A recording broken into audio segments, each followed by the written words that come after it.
Hey guys, this is Ryan from 60 Cycle Hum, the guitar podcast. Today I'm going to be showing you my little friend here, the Dunlop DVP4. It's a cute little volume and expression pedal. It rocks back and forth just like that. You plug in your guitar there, plug in your amp there, and you can control the volume. Or you plug in an expression pedal into the middle there, and you can express yourself with your pedals that have expression outs on them. Big fan of the tension adjustment. You can adjust how tight or how loose the foot controller is here. You can crank that down or loosen it up with this little Allen wrench key thing that it comes with. I like to keep it just tight enough so that I have some tension against my foot, and that when I release my foot, I don't accidentally bump it into a different setting. I can fine-tune whatever I'm adjusting and leave it there and not have to worry about it getting bumped. Comes in a really heavy-duty metal case, like this just beefy die-cast metal case. I'm really impressed. This thing feels like it's going to last forever. I really like the internal designs too. It's got two pots connected by like this middle sleeve, and then this physical like plastic element that pushes against that roller and just rolls it back and forth. There's no gears, there's no strings, there's no like rubber bands or anything like that. This design looks really beefy. It looks like it's going to last a really long time, and even if it doesn't, it looks like all the parts are easily replaceable, so hopefully they are stocked up on parts and can supply them in the future if people need them. There are some internal controls here, the two dip switches, and then a trim pot. I'll show a close-up of that.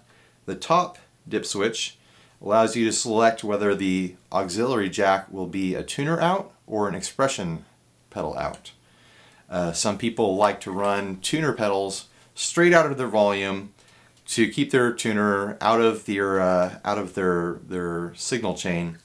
There are problems that happen with that sometimes. I don't know if the design of this pedal addresses those problems. There can be tone suck when you pull a signal out of a volume pedal and run it to a tuner. And there are ways to modify volume pedals so that they have buffers and other ways to keep that tone suck from happening. Like I said, I have no idea if this pedal has any sort of design to correct for that. I'm going to use it as an expression pedal. I like to keep my tuner farther up in my chain. I like to use it as a mute, so it doesn't bother me to have it in my signal path at all. The next switch down is for tip and ring control.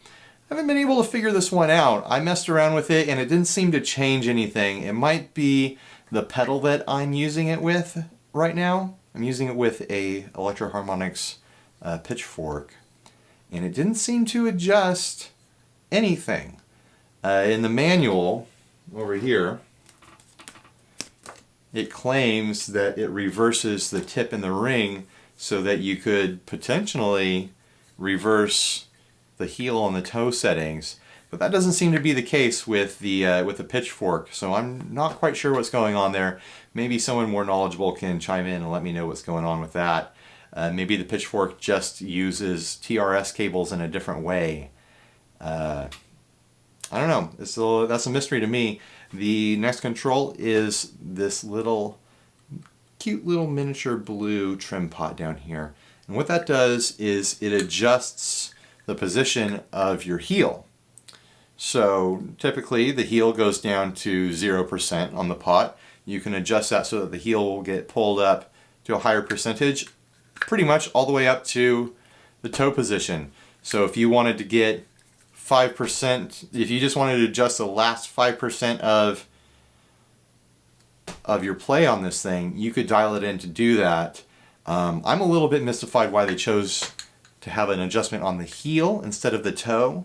On this Moog expression pedal here, they have an external knob that controls the toe position, and I think that's a little bit more useful, especially for the way I use expression pedals.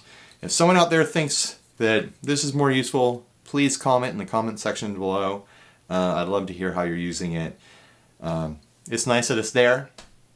I can't see myself using a heel position control at all, because I typically like my heel position to be either the dry position on a mix expression, or to have it be, you know, my main like default sound. I don't like the toe to be the default sound. So I don't know. Someone explain it to me. I'm curious. Other than that, this is a great pedal. I think the only thing I really don't like is the topper on it. This diamond plate, this diamond tread. It's just not my style. I think that that's what kept me from buying one of these for too long, is that I was vain and I didn't like the looks of that tread. Because otherwise this is a super functional, great pedal. Like I said, I love the size. I don't like the look. But if I use this thing long enough and I decide that it's going to be my go-to forever, or for a really long time, I'll probably just peel that off and make my own topper, or hire someone to make a topper. There's people out there who do that sort of thing. But yeah, it's just not my style. It's a little bit like industrial, like early 2000s, like new metal sort of look, I guess.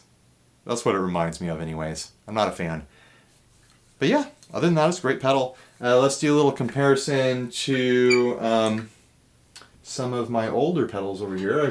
I brought up the Ernie Ball earlier. This is like the classic. This is the go-to for decades now, or for volume pedals. Mine, I bought it used for about 30 bucks a long time ago. It's developed a squeak. Squeaky, squeaky. I've never had an issue with the strings breaking, though my strings are looking pretty old, so it could happen any day now if I went back to using this thing.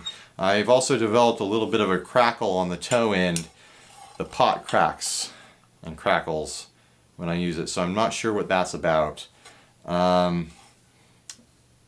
size is really the main thing for me. That's the reason why I haven't replaced it with another Ernie Ball Jr., is because I don't want to use this much real estate on my board when I could use this much real estate on my board. I could fit a whole other pedal above this thing. Like, there's room. It's just too big in my opinion. I moved from using this guy to using the Morley here, the Morley Mini, and this is smaller for sure. In the height department, it's a little bit wider, which has always been perplexing to me. I don't know why they made this thing so wide. There's barely any guts in this thing. And there's this big bar over here just so that you can see that it says volume, and so that you have an LED. Another downside to this is it sucks up 9-volt power. It's not about the amount of power it uses, it's that it uses a spot on my power supply that I could be using for other pedals. That's just a little bit inconvenient. It cramps stuff up over here. I have to have another jack and more cables running around. I'm also not a huge fan of this physical sweep. It's not terribly wide on this. And also, this uses a audio taper instead of the linear taper that people are used to with their VP Juniors, and also with the Dunlop. The difference between an audio taper and a linear taper is that a linear taper starts with, say this is 0 on your volume graph here, and up here is 100. It's a straight line. It's a smooth taper from 0 to 100. An audio taper, like this little guy uses, is this like serpentine S shape, where you get gradual adjustment on like your outside like 5 to 10% of the sweep, and then in the middle it's this really straight up and down, really like on and off kind of effect. So this is great if you want a really on and off, like super back and forth volume control. It's great as a mute. You turn it all the way down, there goes your signal, it's all the way off. But for big smooth sweeps, this just doesn't do it. I've even gotten in there and shaved out the keyhole for the optical sensor to try to get a little bit more smoothness out of this, and not been successful. So that's my critique of this guy. Maybe you like it, maybe you don't. Another thing I have over here is the Moog. This is a killer expression pedal. Really, really great expression pedal. Like I talked about earlier, there's a little knob conveniently on the side, but still out of the way, that allows you to pull back the settings of the toe position. There's a switch on the bottom for standard or other. I wonder if that is the same as the ring tip switch on the Dunlop. If you know, say so in the comments. Really good, smooth physical sweep, wide physical sweep.